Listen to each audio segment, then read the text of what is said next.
Hello students, welcome to chapter wise paper discussion sessions.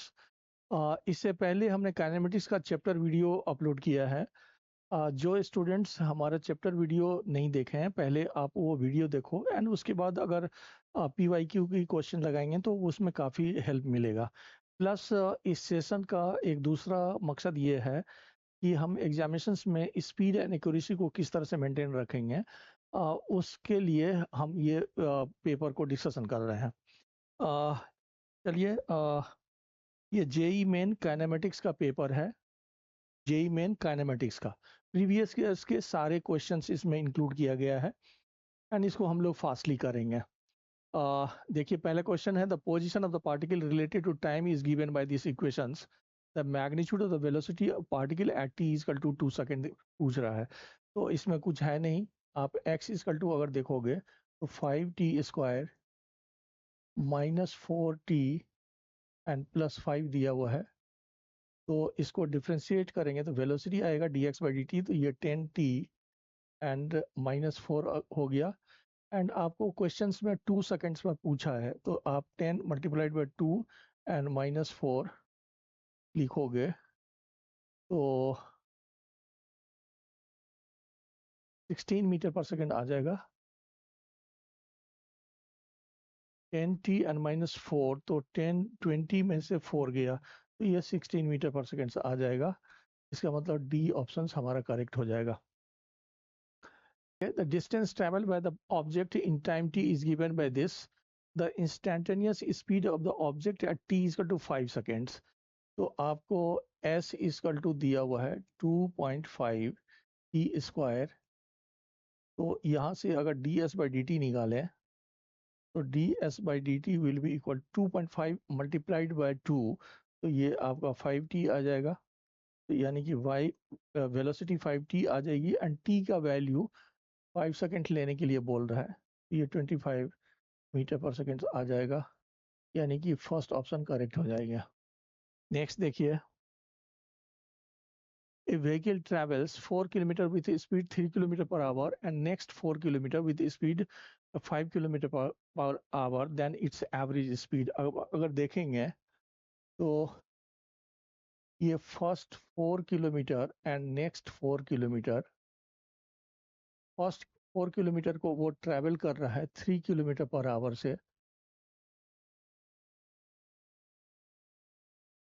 And next 4 kilometre कर रहा है 5 kilometre per our से। तो आपको एवरेज स्पीड फाइंड करने के लिए बोल रहा है। तो अगर हम एवरेज स्पीड फाइंड करें तो total distance upon total time लिखते हैं। तो टोटल डिस्टेंस हो गया 8 किलोमीटर एंड इसका टाइम अलग होगा एंड इसका टाइम अलग होगा, तो टोटल टाइम ऐसा लिख दिए। And v equal to distance upon time से देखें तो आप टाइम को डिस्टेंस अपन वेलोसिटी लिख सकते हैं।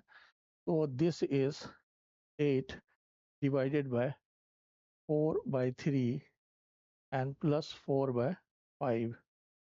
तो यहाँ से 4 कॉमन लेके हटा दें तो 2 बचेगा एंड 15 हम एलसीएम ले लेते हैं तो 15 ऊपर आ जाएगा एंड 3 5, तो ये 8 आ जाएगा। 15 हो गया, 3 5 एंड 5 3, तो 8 आ जाएगा। तो ये आपका 4 हो गया। तो 3.75 किलोमीटर पर आवर हो गया, 3.75 किलोमीटर पर आवर ऐसा आ सकता है। तो B option is the correct यहाँ पर। नेक्स्ट देखिए, distance travel by the particle is related to time T as the velocity of the particle at T is equal to 5 seconds. तो इसमें कुछ नहीं है, आप डायरेक्टली मैं लिख देता हूँ कि वेलोसिटी इसको डिफ्रेंशिएट करने के बाद 8t आ जाएगा और t 5 है तो ये 40 मीटर पर सेकेंड आ जाएगा। तो आपका बी ऑप्शन करेक्ट हो जाएंगे। नेक्स्ट देखिए, a person travels x distance with velocity v1 and then x distance with velocity v2 in the same directions. The average velocity of the person is v, then the relation between v and, देखिए ये कह रहा है कि x distance उसने cover किया है v1 velocity से और नेक्स्ट x डिस्टेंस उसने कवर किया है v2 वेलोसिटी से। तो v एवरेज v दिया हुआ है, तो टोटल डिस्टेंस हो गया 2x, एंड यहाँ पर जो टाइम होगा that will be equal to x upon v1 and plus x upon v1। तो x कॉमन लेके हटा दीजिए, तो एंड v को इस साइड ले आओ, तो 1 ये v2 है, तो 1 upon v1 and plus 1 upon v2 will be equal to 2 upon v। तो ये आपका थर्ड ऑप्शन करेक्ट हो जाएंगे। तो 2/v इक्वल टू ये आ जाएगा। नेक्स्ट देखिए, the relation between t and distance x up for a moving body is given by t is equal to this, where m and n are constant, the retardation of the motion is। अब अगर देखेंगे तो यहाँ पर time and positions का relations है mx² and plus nx, जिसमें m और n कांस्टेंट है। तो आप पहले dt/dx निकाल लो, तो ये हो गया कितना 2mx और प्लस n। तो यहाँ से dx/dt जो कि हमें वेलोसिटी दे रहा है will be equal to 1 upon 2mx n plus n। अब यहाँ पर वेलोसिटी आ गया पोजीशंस के टर्म में। अब अगर आपको रिटार्डेशंस पूछा है तो एक्सेलरेशंस को आप ऐसे डिनोट कर सकते हैं v dv/dx। वैसे एक्सेलरेशंस dv/dt भी लिखते हैं, लेकिन यहाँ पर चूंकि x पोजीशन से रिलेटेड है इसीलिए ये वाली फार्मूला लगाएंगे। तो यहाँ पर अगर देखोगे तो dv/dx इक्वल टू, आप चाहो तो इसको 2mx n plus n to the power -1 लिख सकते हो।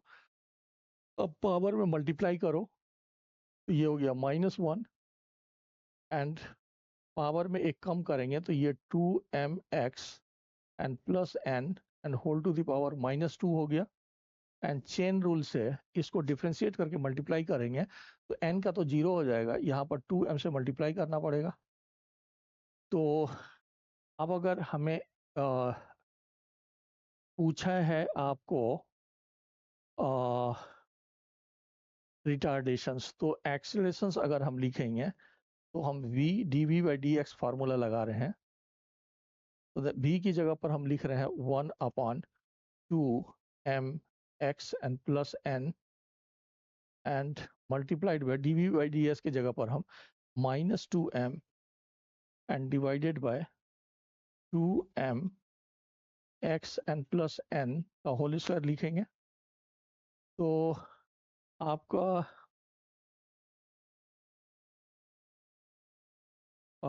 रिटार्डेशंस की वैल्यू देखेंगे अगर, तो v का वैल्यू ये है, तो रिटार्डेशंस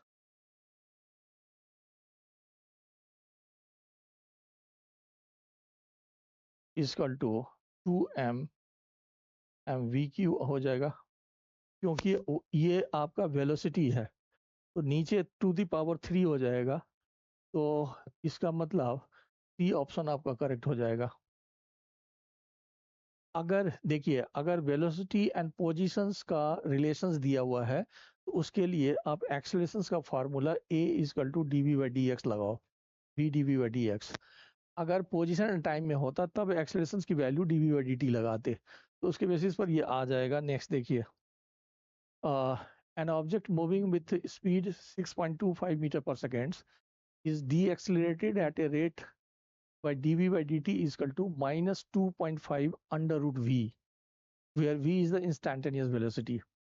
The time taken by the object to come to rest, यानी कि जब velocity उसकी 0 हो गई, and इनिशियल वेलोसिटी आपको 6.25 मीटर पर सेकेंड दिया हुआ है।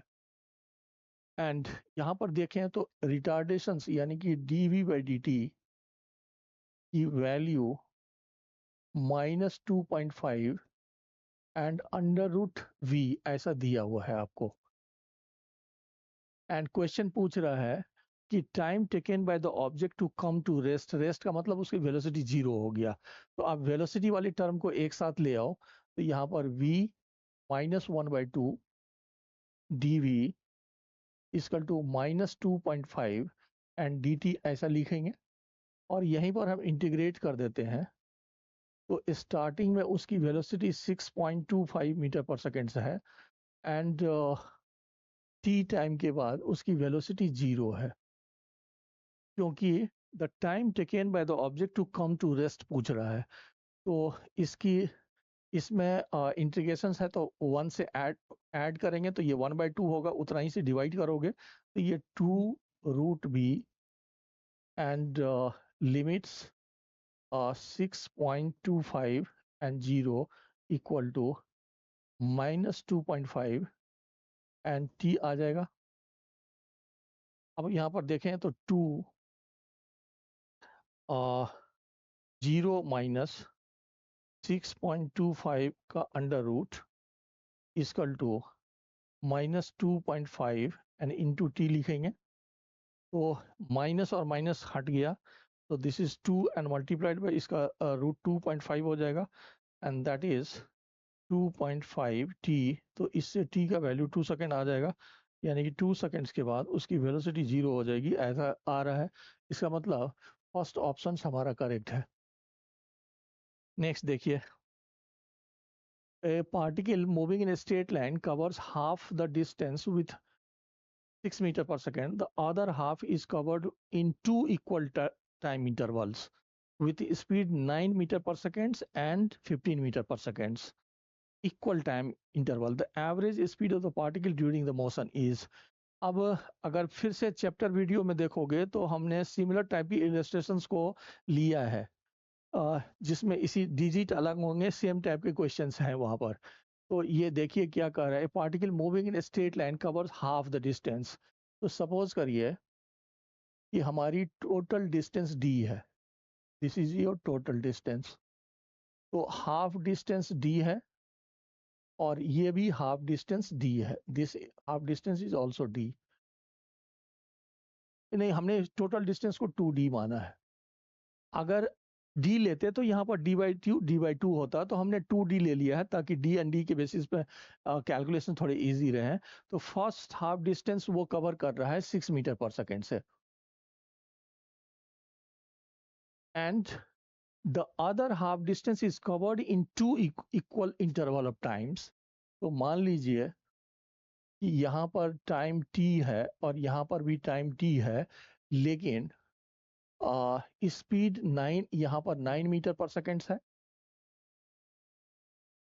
एंड यहाँ पर 15 मीटर पर सेकेंड है। ये हमारा 15 मीटर पर सेकेंड है। अब मान लो कि ये वाली डिस्टेंस d1 है और ये वाली डिस्टेंस d2 है, तो आप वेलोसिटी इनटू टाइम से आप d1 निकाल सकते हैं। तो d1 will be equal to 90 and d2 will be equal to 15t। तो अगर हम यहाँ पर देखें तो d1 plus d2 will be equal to 24t।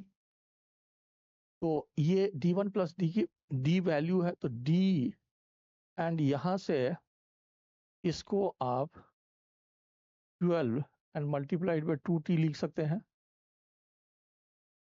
तो यहाँ से d/12 इक्वल टू हो गया 2t। तो ये हमने एक रिलेशन ऑब्टेन कर लिया है। अब यहाँ पर एवरेज वेलोसिटी अगर देखें तो v average will be equal to total distance. तो टोटल डिस्टेंस हमारा 2d है and divided by total time. तो ये वाला जो टाइम है वो d/6 है, एंड प्लस यहाँ पर जो टाइम है वो 2t है, क्योंकि ये 2 इक्वल हाफ में बोला है क्वेश्चंस में, हमने tt लिया है, तो ये वाला टाइम 2t है एंड 2t की वैल्यू d/12 है। तो इसके बेसिस पर हम लिख सकते हैं 2d divided by d/6 and plus d/12, ऐसा लिख सकते हैं। तो फिर से आप d कॉमन लेके हटा दो, तो यहाँ पर आ गया 2 एंड एलसीएम हम ले रहे हैं 12। तो यहाँ पर बच गया 6 2 एंड ये 3 बच गया। तो ये हो गया 2/3 मल्टीप्लाइड बाय 12, तो ये हमारा 8 मीटर पर सेकेंड आ जाएगा एवरेज स्पीड। तो average speed 8 metre per second आ जाएगा। इसमें देखें अगर, तो बी ऑप्शन इज करेक्ट। इसमें देखिए जैसा वो लैंग्वेज में कंस्ट्रक्ट कर रहा है आप उसी के हिसाब से उसको ऑर्गेनाइज करना सीखिए। तो फर्स्ट हाफ का स्पीड 6 मीटर पर सेकंड दिया हुआ है, लेकिन नेक्स्ट हाफ के डिस्टेंस में वो इक्वल टाइम में अलग अलग स्पीड से ट्रेवल कर रहा है। तो उस रिलेशन से आपको कैलकुलेशन थोड़ी इजी हो जाएगी। नेक्स्ट देखते हैं। A train starting from rest first accelerates uniformly up to a speed of 80 km/h for time t.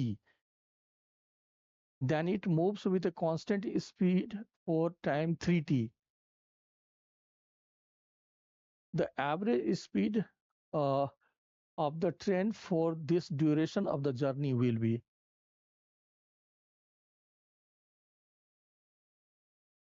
अब यहाँ पर इस तरह के क्वेश्चंस को सॉल्व करने के लिए आप अगर इजी कैलकुलेशन चाहते हैं तो हमने वहाँ पर ये बोला था चैप्टर वीडियो में कि आप वेलोसिटी टाइम ग्राफ को लो, क्योंकि वेलोसिटी टाइम ग्राफ में जो एरिया है वो डिस्टेंस और डिस्प्लेसमेंट को इंडिकेट करता है। तो मैं दोनों तरफ से यहाँ पर देखने की कोशिश कर रहा हूँ। जैसे मैं पहले मेथड में ग्राफिकली कर रहा हूँ। मान लीजिए कि यहाँ पर हमने वेलोसिटी टाइम ग्राफ ड्रॉ किया। Starting from rest accelerates uniformly up to a speed of 80 km/h। तो ये एक्सेलरेट किया है 80 km/h पर till time t, then moves with a constant speed, ये वेलोसिटी है, constant speed for time 3t। तो ये टाइम हमारा 40 हो जाएगा यहाँ पर, मतलब ये वाली जो टाइम है ये 3t हो जाएगा, क्योंकि यहाँ तक t है और यहाँ से यहाँ तक 40 है, तो ये 3t हो जाएगा। अब ये कह रहा है कि एवरेज स्पीड, तो एवरेज स्पीड अगर निकालेंगे तो आपका total distance upon total time करेंगे। तो average speed equal to total distance and upon total time. तो यहाँ पर देखेंगे तो इस एरिया का जो है ये वाली एरिया जो है हाफ 80 इंटू टी, ये 40t हो गया,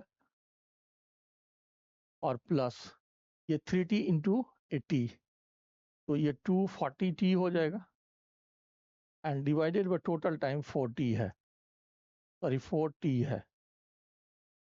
तो ये कितना हो गया,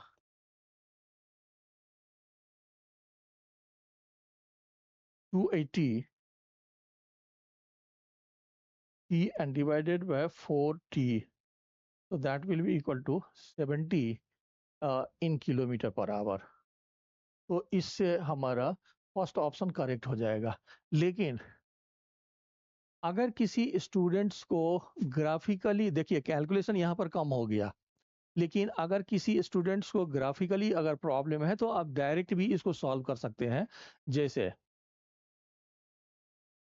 यहाँ पर u 0 है t 0 टाइम में, एंड t टाइम में उसकी जो वेलोसिटी है वो 80 km/h है।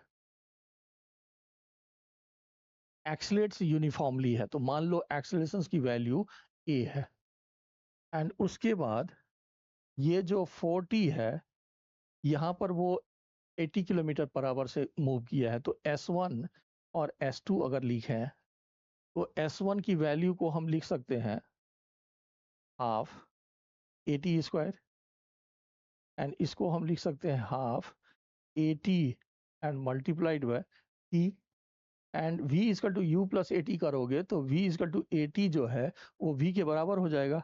तो ये आपका vt/2 आ गया, और v 80 है तो ये पहले की तरह ये 40t आ जाएगा, और S2 जो है वो 80 एंड मल्टीप्लाइड बाय 3t होगा, तो ये फिर से 240t t आ जाएगा। तो फिर से आपका टोटल डिस्टेंस जो है वो 280 t आ जाएगा। उसको 40 से डिवाइड करेंगे तो फिर से 70 आ जाएगा।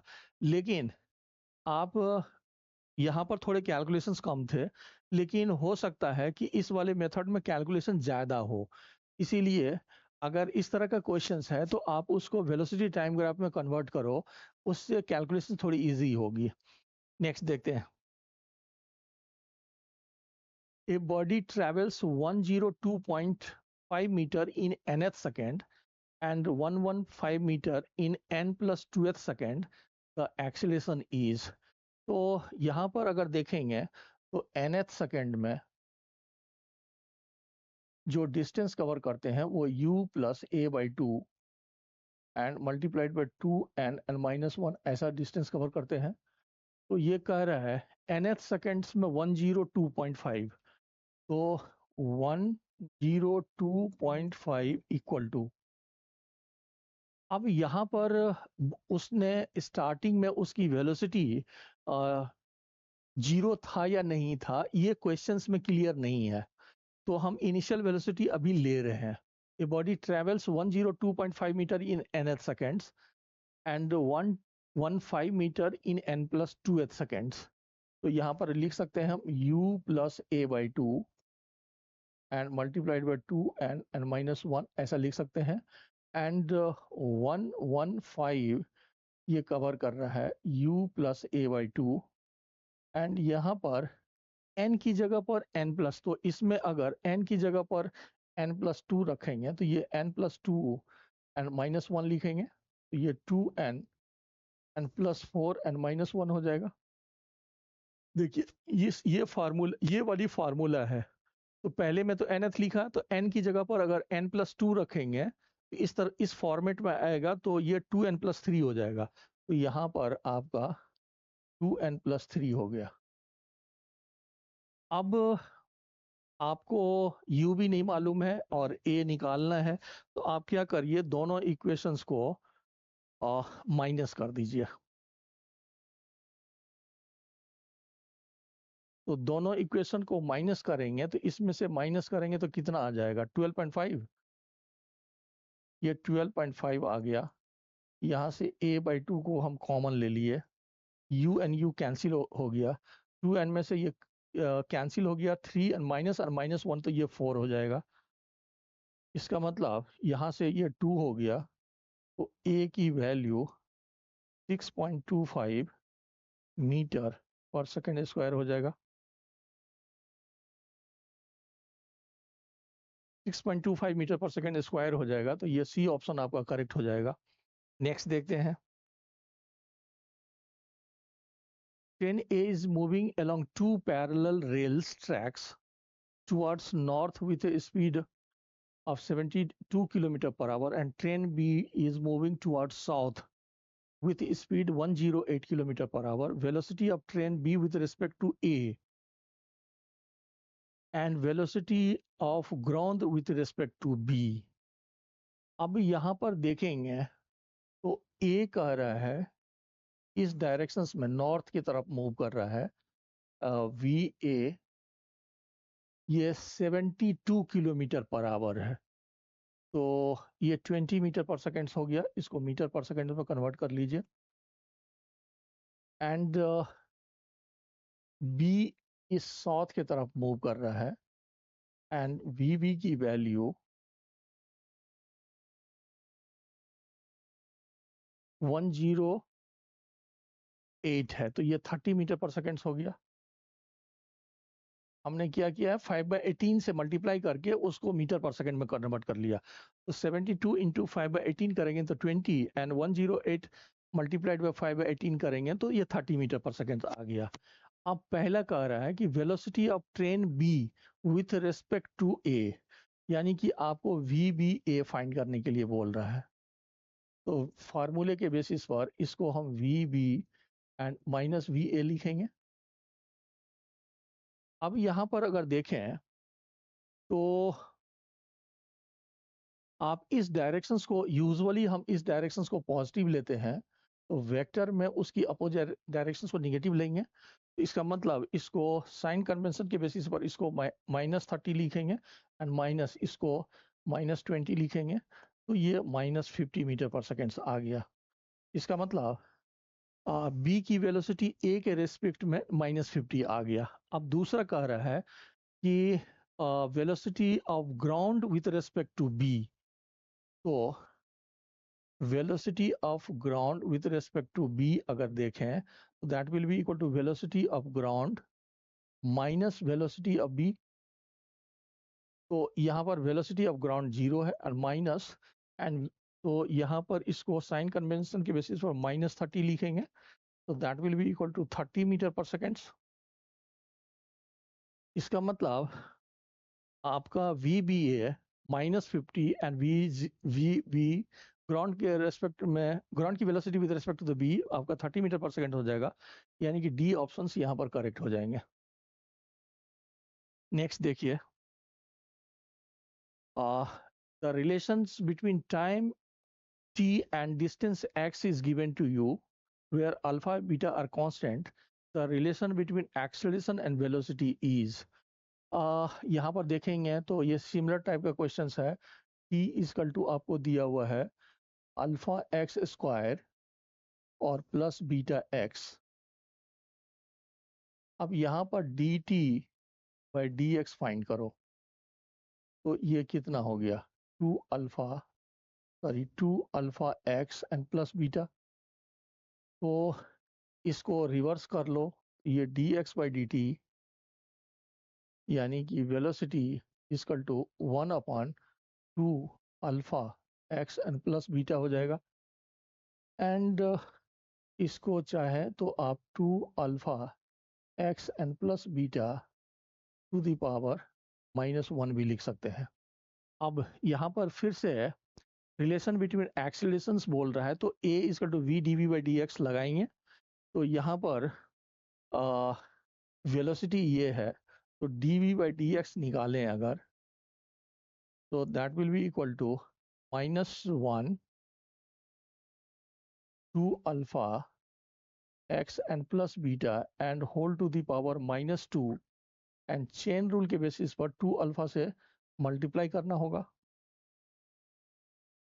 तो अब अगर एक्सेलरेशंस के लिए हम v dv by d x formula लगाएं, तो यहाँ पर वेलोसिटी की जगह पर 1/2 alpha x and plus beta लिख सकते हैं and into -2 alpha and divided by 2 alpha x and plus beta whole square लिख सकते हैं। तो ये आपका एक्सेलरेशंस इक्वल टू यानी कि रिटार्डेशंस -2 अल्फा एंड ये वी क्यू के फॉर्म में आ जाएगा, क्योंकि आपका v 1/2 alpha x plus beta है, तो मेरे ख्याल से relations -2 alpha beta V Q आना चाहिए। तो acceleration is -2 alpha V Q, यानी कि बी ऑप्शन आपका करेक्ट हो जाएगा। नेक्स्ट देखते हैं,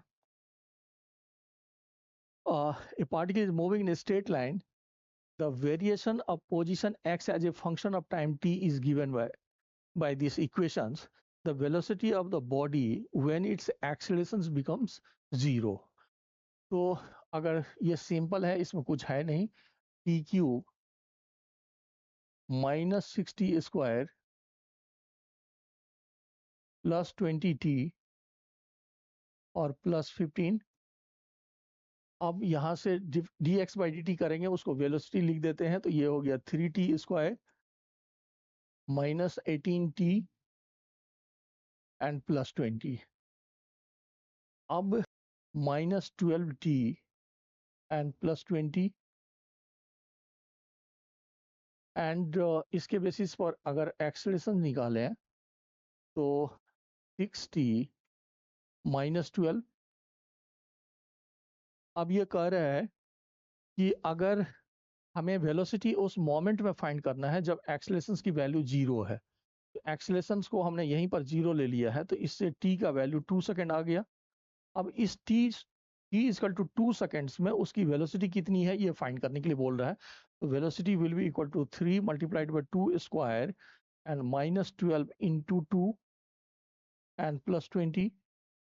तो ये कितना हो गया 12 माइनस 24 एंड प्लस 20, तो ये 8 मीटर पर सेकेंड आ गया।